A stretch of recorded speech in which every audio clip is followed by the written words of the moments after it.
May tanong sa akin, paalala, nakasaad sa kontrata na iyong inagrihan. Due date is due date. Kailangan sumunod sa itinalang oras ng kumpanya, cut-off time. Maaari kaming kumontak sa iyong kumpanya and references kung hindi ka namin makontak o makausap. Maaari namin gamitin sa report ang kumpletong detalye, ID at facial recognition sa oras na ikaw ay hindi magbayad. Sumagot sa aming tawag at makipag-coordinate. Salamat po. Alright, napakagandang katanungan po nito, pero bago ho natin sasagutin, imbitahan ko muna sana kayo na pakisuportahan po sana aking mga social media accounts sa YouTube, Facebook, and TikTok. Nakita nyo ha? Nag-message po na ito raw po yung mga nakalagay o nakasaad sa kanilang kontrata. Alamin natin dito sa ating video ngayon kung may katotohanan ba yung pinadalang mensahe ko sa inyo, no? Kaya pakitapos po yung video hanggang dulo, pero bago yan, disclaimer po muna, hindi po ako abogado, ako po'y maniningil. Lahat po na sinasabi natin sa ating mga video is based on my experience at syempre po sa ating pagsasaliksik at sa ating na rin po pagtatanong sa ating mga kaibigang mga abogado. At isa pa po, hindi ko po kinukonsinti ang hindi pagbabayad ng utang dahil ang utang po ay responsibilidad na dapat po nating bayaran. Ang hindi po ako pabor ay dun sa maling pamamaraan ng pautang at maling pamamaraan ng paniningil. Sagutin po natin yung pinadala nyo pong mensahe. Okay, so sabi ho dito sa mensahe na to, paalala. Nakasaad daw po sa kontrata na inagrihan. Dun muna tayo. Asan ho yung kontrata? Wala naman kayong diniscuss na kontrata, di ba?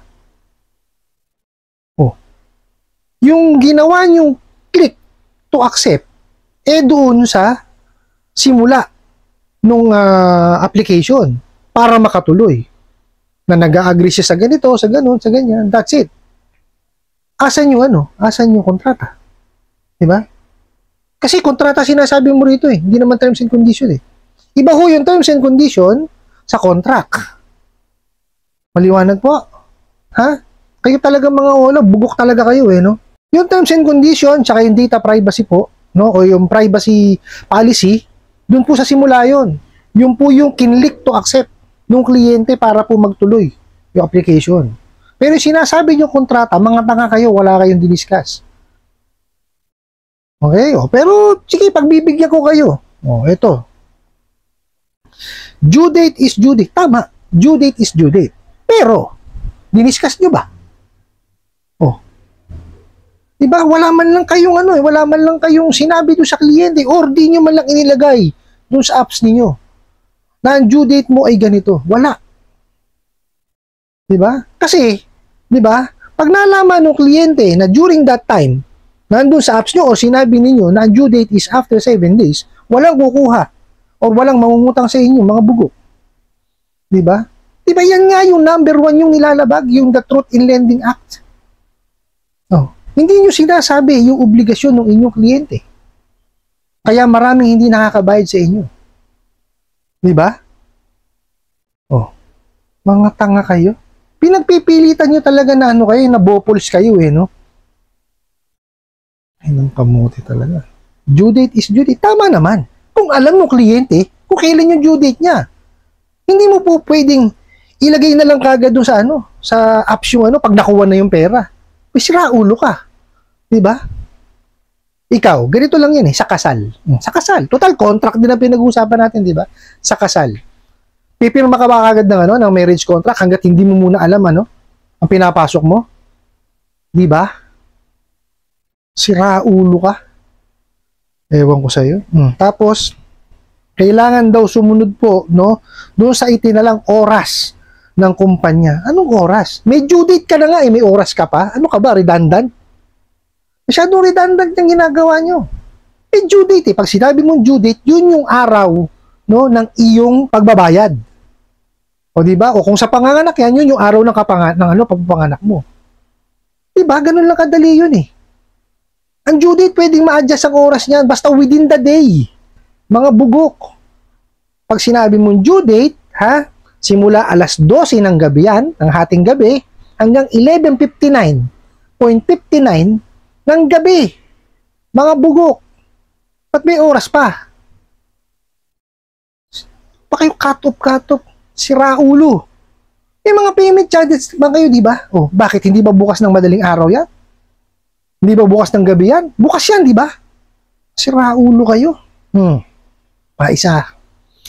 Maaari kaming kumontak sa iyong kumpanya and references kung hindi ka namin makontak o makausap. Okay. Ano ba pinag-usapan natin dito? Credit investigation? Sa credit investigation, yes, pwede kang tumawag dun sa kumpanya para ikaw ay mag-verify. That's it. Pero pagka yan, nag-pass due na, wala ka ng karapatan na tumawag dun sa kumpanya niya para ipahiya siya. Okay? Hindi kasama yun. Kahit ba nakalagay yan sa kontrata nyo, bawal yun. Mga bopols. Tapos, tumawag doon sa references. Okay. Wala akong problema tumawag sa reference. Pero, yun lamang pong inilagay doon sa apps o doon sa application, yun lang ang pwedeng yung tanungin or tawagan, di ba? Hindi kasama yung mga ninakaw ninyo. Tsaka ganito dating dyan, ha? Pagka kayo tatawag sa references, ano nyo lang, sasabihin nila po, pwede po bang pakisabi kay Juan de la Cruz na pakisagot po yung tawag po namin. That's it. No more, no less. Kasi hindi kayo po pwedeng mag-divulge or magsabi ng information ng kliyente. Maliwanag? Malamang hindi. Kasi ilang beses ko na sinabi yun . Diba? Ang dami na ho nating video, ilang beses ko na sinabi yun. Hindi nyo pa rin naiintindihan kasi mga bopols kayo, mga bugo kayo. Tik kayo. Ewan ko sa inyo.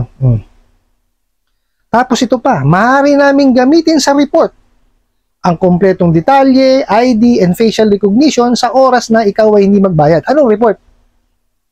Kung report nyo lang, walang problema yun.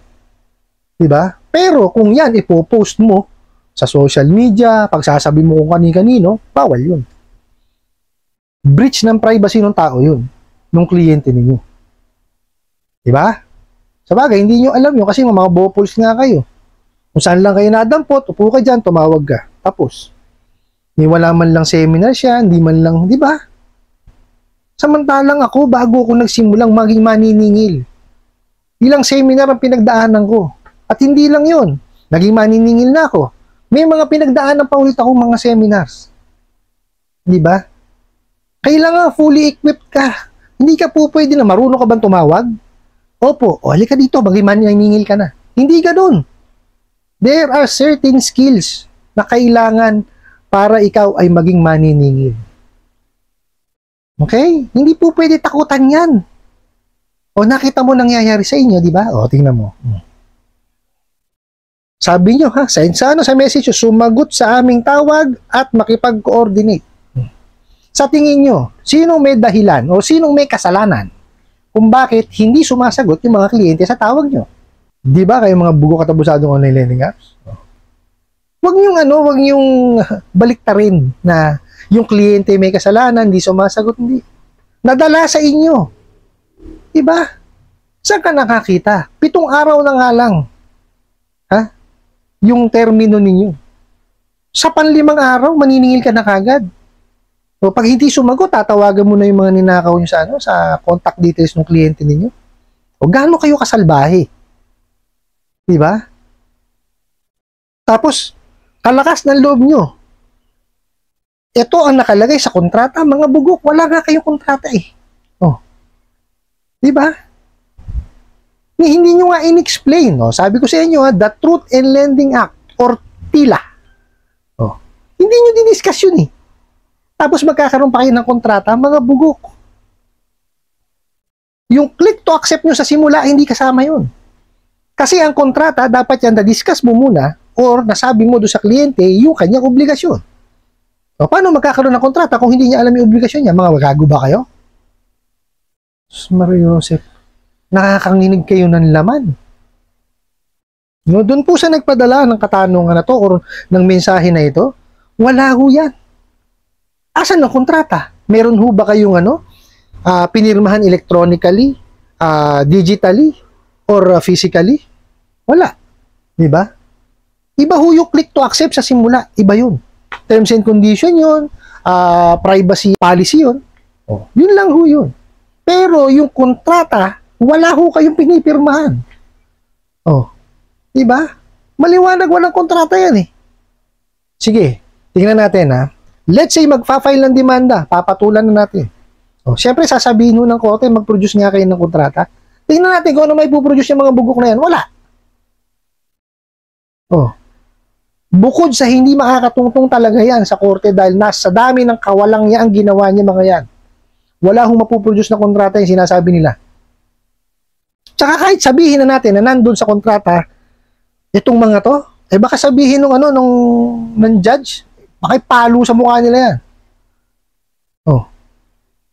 Kasi mali eh. Diba? Hindi ho ganyan na nakalagay sa kontrata. Iba ho ang terms and condition sa kontrata ha, para lang ho maliwanag. Okay? Ibang-iba ho yan. Akala kasi nila, yung terms and condition, kontrata, iba ho yun.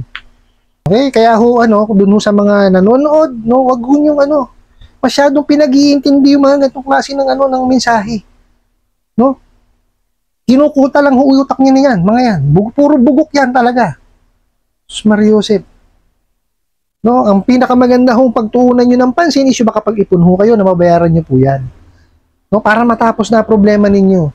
Tapos pag natapos na problema ninyo, nakapagbayad na kayo, huwag nyo na ho silang tangkilikin. Mas mainam ho sa bangko kayo manghiram o doon sa mga lending financing. Yung mahahaba ho ang termino, hindi kagaya niya, no? 7 araw. Mariosep, sakit lamang po ng ulo, madudulot ng mga bugok na yan. Ano po? I hope nasagot ko po itong katanungan na to at sana po'y makatulong. Maraming salamat po sa inyong walang sawang pagsuporta at panonood sa aking mga video. Maraming salamat po sa inyong pag-like, pag-share, pag-comment at pagtatanong. And kunin ko na rin po itong opportunity na to na imbitahan po sana kayo na pakisuportahan po sana ang mga social media account sa YouTube, Facebook, and TikTok. Hanggang sa muli po. Yun lang.